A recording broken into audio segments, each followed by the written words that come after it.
We can have it done in 2 days.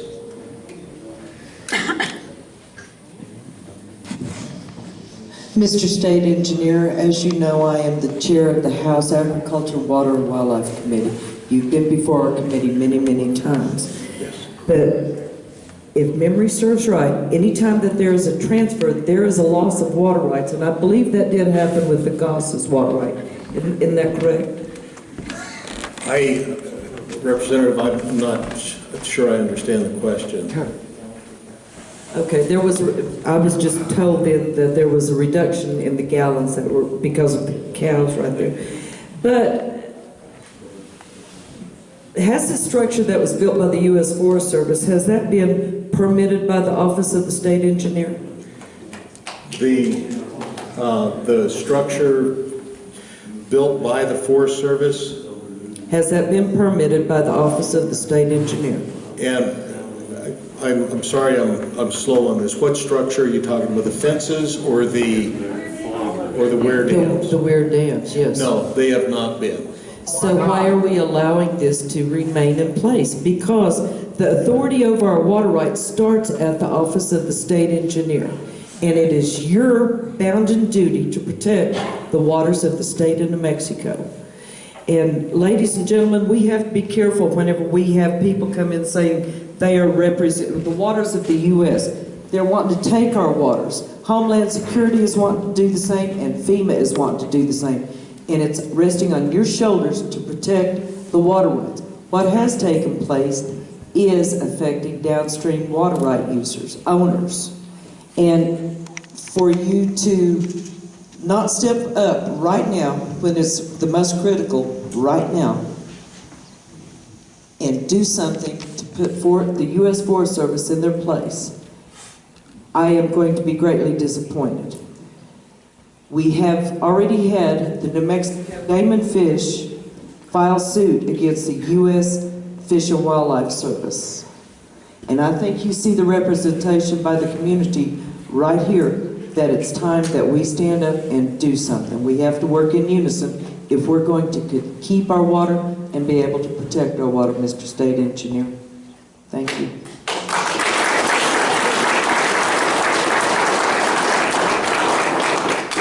Could you give me an example of a pre-1907 water right that is not under your jurisdiction? The only example that I could come up with would be maybe prior and paramount rights. It's Indian water rights. At this point, you know, those have not been adjudicated, so those wouldn't be under my jurisdiction at this point.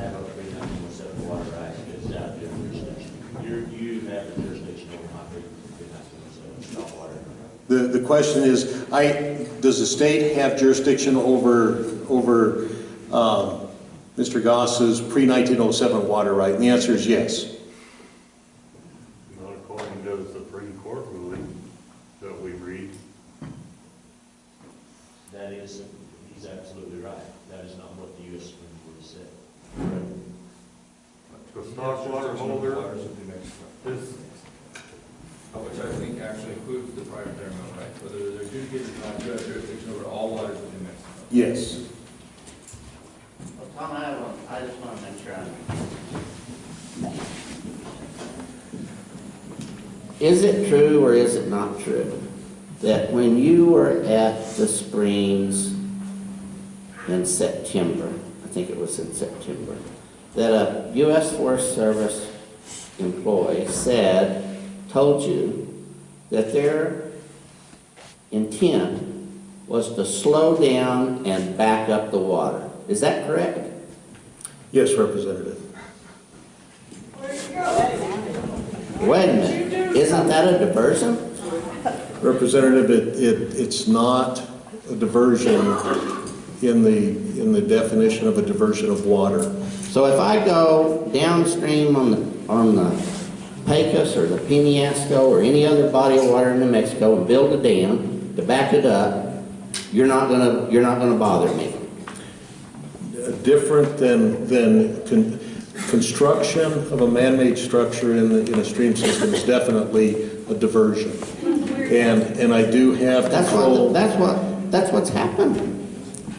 I mean, That is what has happened. And let's be very specific too, because, I am not trying to duck this issue. I wouldn't be here if I was. well, I understand you said that, but I haven't heard anything that you've done that helps cure the issue. So The things that we can do, Representative, is we can grant permits that will allow water to be taken out of that stream system and to an off-stream drinker. That impedes the rights of the people below. Fencing it off impedes the flow of the water. You said a little bit ago that was within your jurisdiction. I don't understand that comment. You said that if they built a diversion or impeded the flow of water, that it was within your jurisdiction. They are impeded because the cattle don't trot down where water doesn't flow downstream. It impacts everybody downstream. And so you come here today to tell us that we don't have any rights and you don't care. No, you're putting words into my mouth that I take offense to. If I didn't care, I wouldn't be here. Why are you here? You come here to tell us the same thing. I don't have jurisdiction over how the Forest Service manages the federal lands.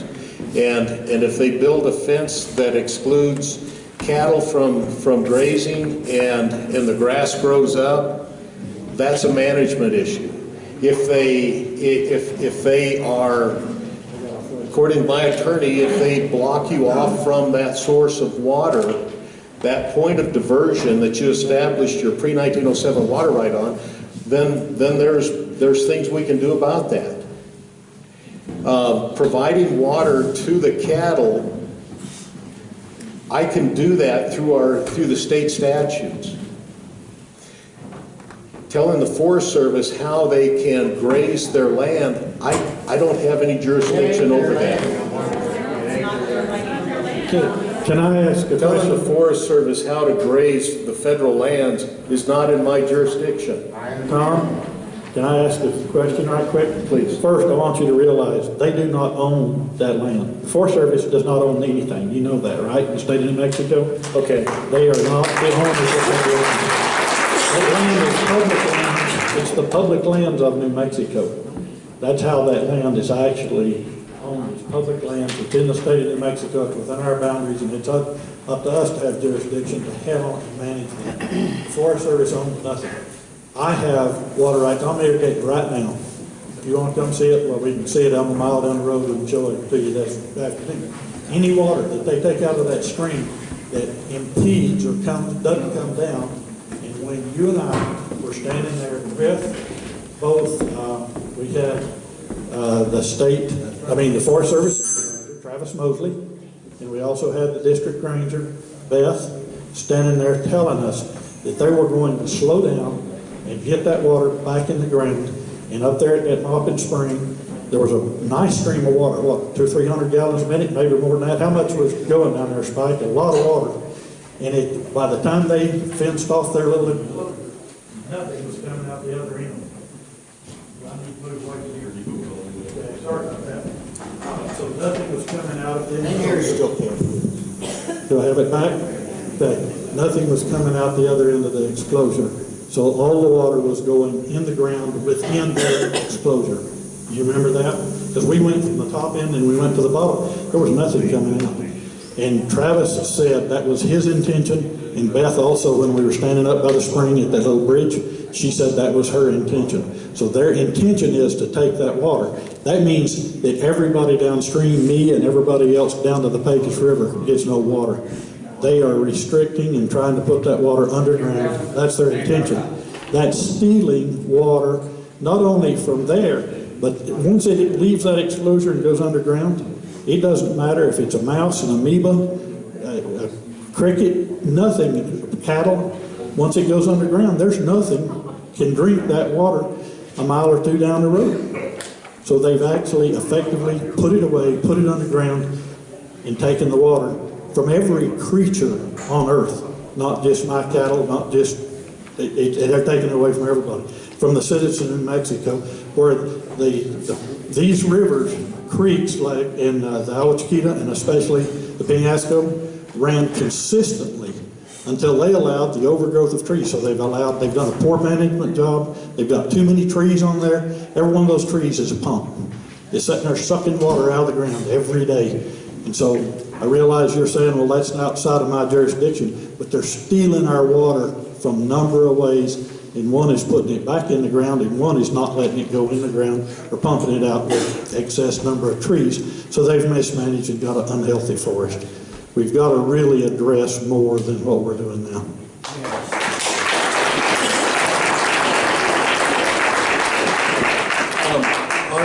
On that point,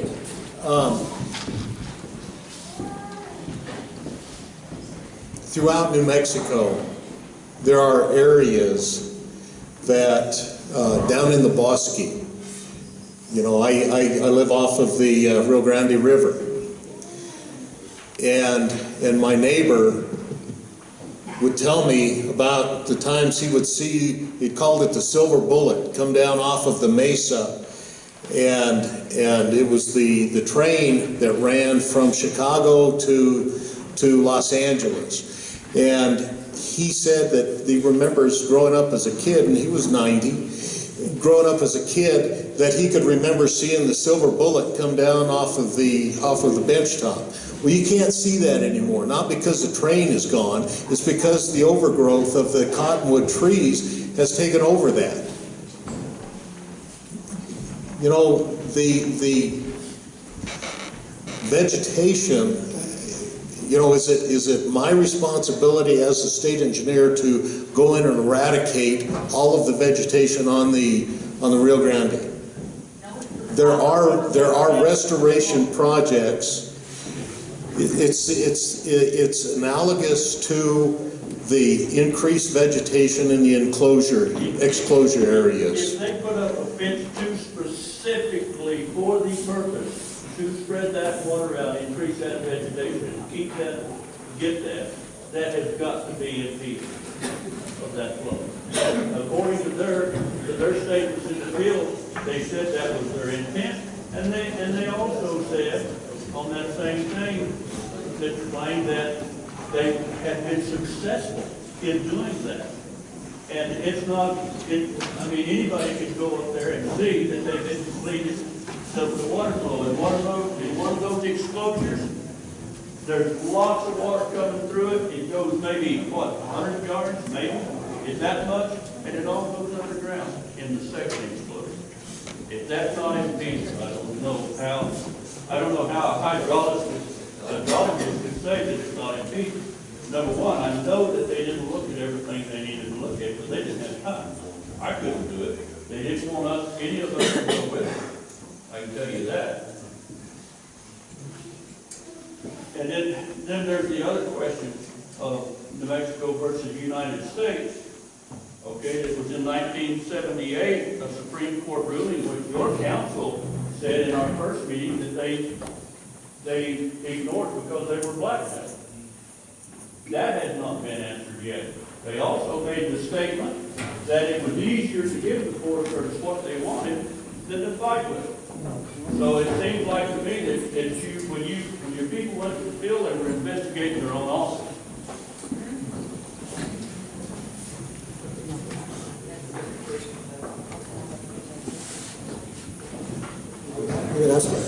Excuse me, sir. Over here to your left. I'm Benny House with the Sheriff's Office. I got here just a few minutes late, and I'm confused on a couple of issues. Maybe you could clear it up for us, or at least me. One is the legal definition. I know you have counsel with you. The legal definition of a diversion. And do you follow the legal definition of a diversion? Is my second question. And the third is, where does the governor of New Mexico stand on this issue? That's a question I've got, is where the governor stands. I think that's very important. So those are my questions for right now, sir. Thank you. I want to pass the legal question to General Counsel if you don't mind. I really don't know what to say. If you want to let them talk, the council has to prevail. Council has to prevail.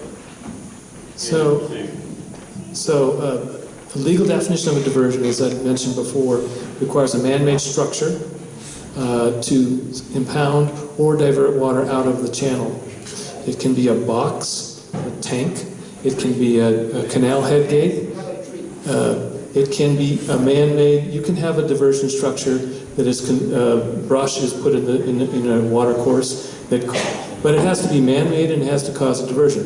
I'll tell you what's not a diversion is a beaver dam, because it's not man-made, for example. But if I fall a tree across it, that's a man-made diversion.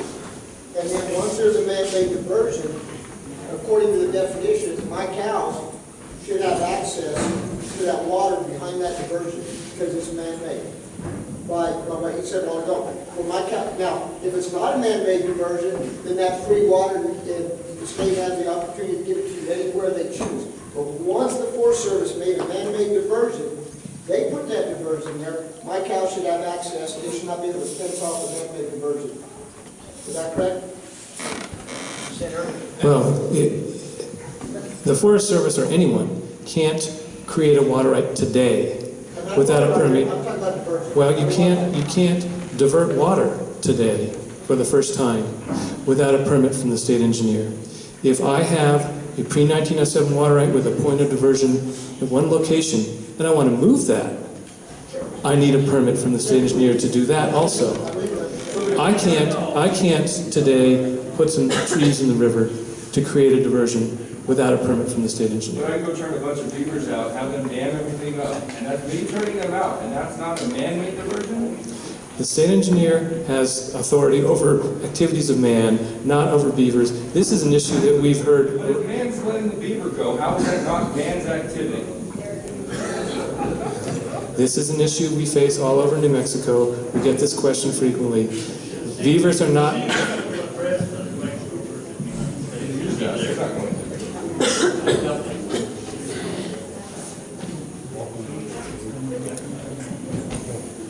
Representative? I do want to hear from you on, have you had a conversation with the governor or staff, and truly, what is the governor's position on this specific issue? Because we've had conversations with it too, and I'd like to know if yours has been the same as ours.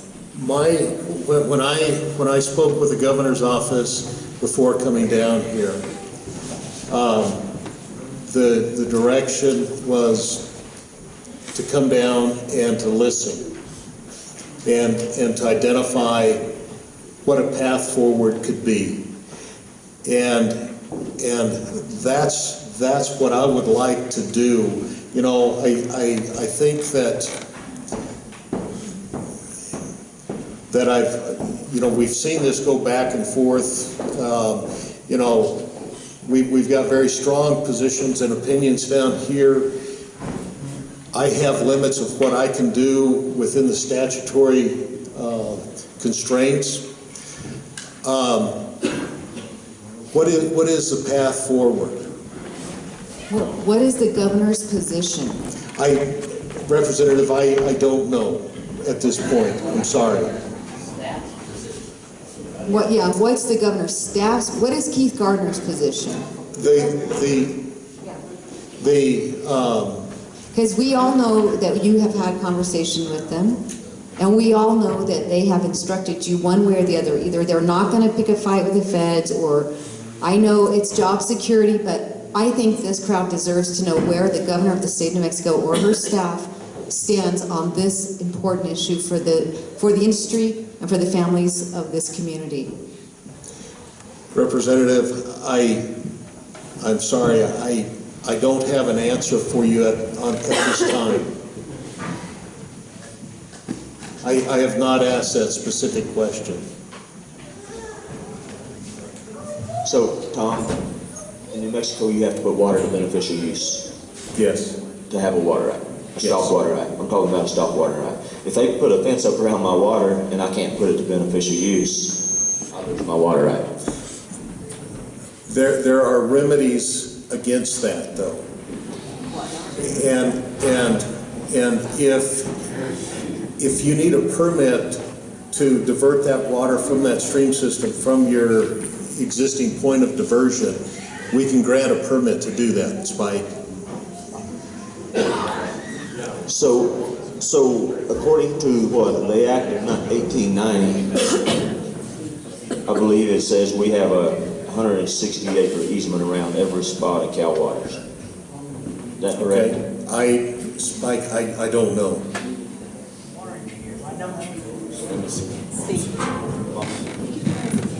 There, let me get it. Wait, she can ask.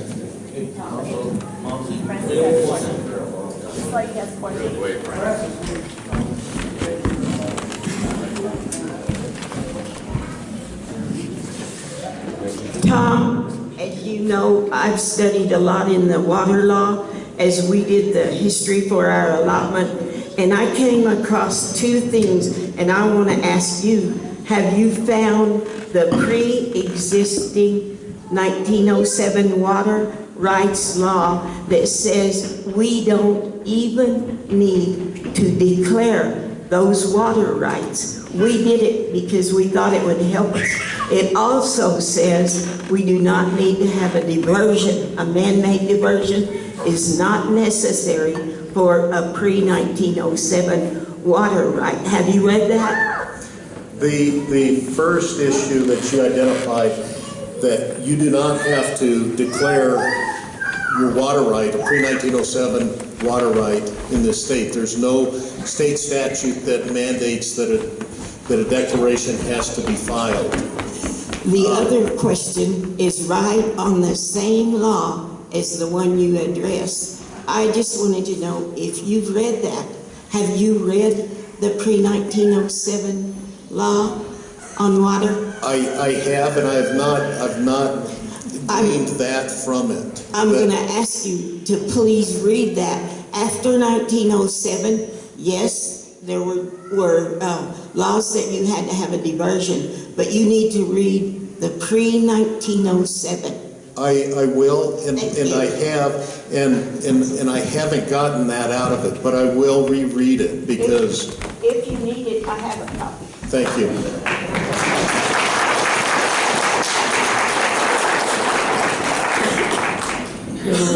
I'm sitting here now, I'm Bobby Jones, and I'm the chairman of the Grayson Advisory Board, and I was with a group that went to Wells Canyon and looked at Malden Springs.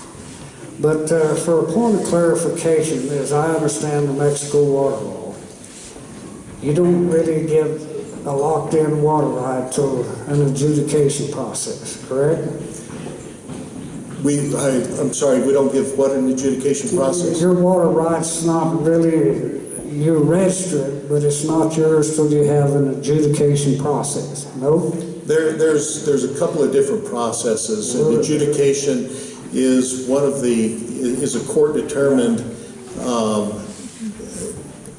limit to that water right. It's a recognition of an existing right. Okay. Adjudication is a recognition of something that's established. When it comes to pre-1907 water rights, now there's other processes that you can have. You can get a permit, you can go through a licensure, then you can get a right after that through an adjudication. Sure. Or through him you can get a license. But that's... Well, the reason I was asking, because there's been 2 adjudications in this watershed, in this area, the Hope Decree and the Pecos Compact. And they've locked in these guys' water rights, and that's why I think that there should be a way that, under your jurisdiction, that you can protect their water rights from some of the actions of the Forest Service. And I think that's something that you and your legal staff should really consider and look at. And it may be a different tack than what you've been using in the past. But I would suggest that you look at that for them, because that may play into it. You know, thank you for that suggestion. And you're right. There are 2 mechanisms that are available through my office. One would be asking the courts to do an adjudication of rights on that system. The other would be to license water rights on that system, and that license would be the certainty that is granted through the licensing process by the state engineer. So one would be through the state engineer process, and the other would be the court action. And we will look into that.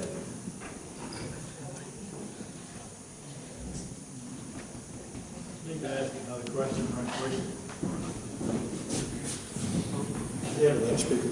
A couple of things that seem to me, first, the Forest Service, has the Forest Service ever come to you and asked for any diversion or any opportunity to move any, to use that water, to do anything with that water? Because in 1978, when the Supreme Court ruled, as Judge Payne, it was in your office with us, they have absolutely no water rights. They have no water rights for a mouse, an amoeba, a cricket. They don't have any water rights. So your office has given them a license to use.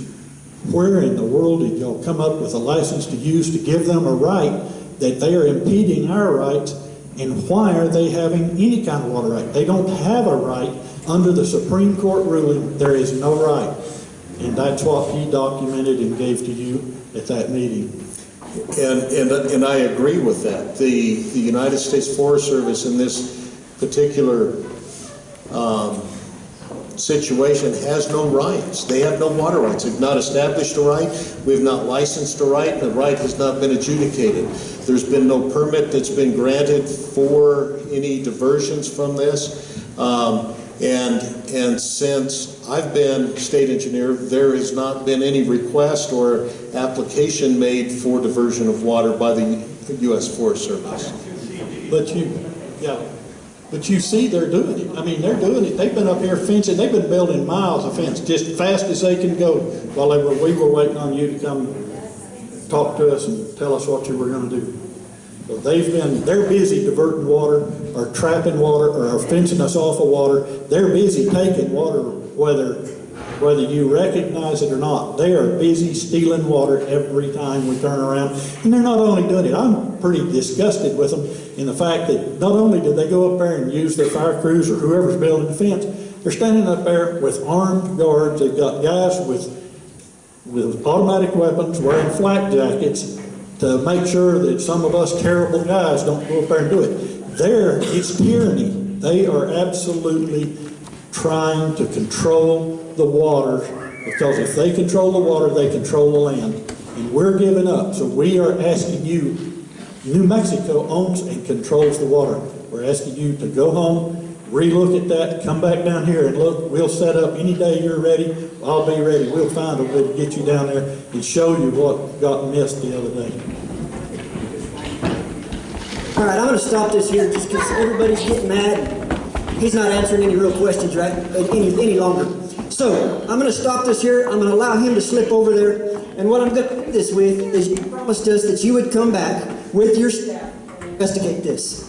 So with the representatives, we're going to hold you to that promise.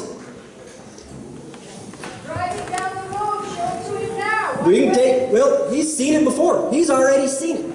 So I'm going to stop this. But it's worse than it was before. There's ribbons all over. And I'm going to I believe the best thing right now is either for you to go look at these spots right now with your attorney that never gets out of the office, or to leave. Because we're going nowhere. Everybody's getting mad. You're not answering questions. You haven't answered a question in a while. So this is over. Your meeting with us is now over.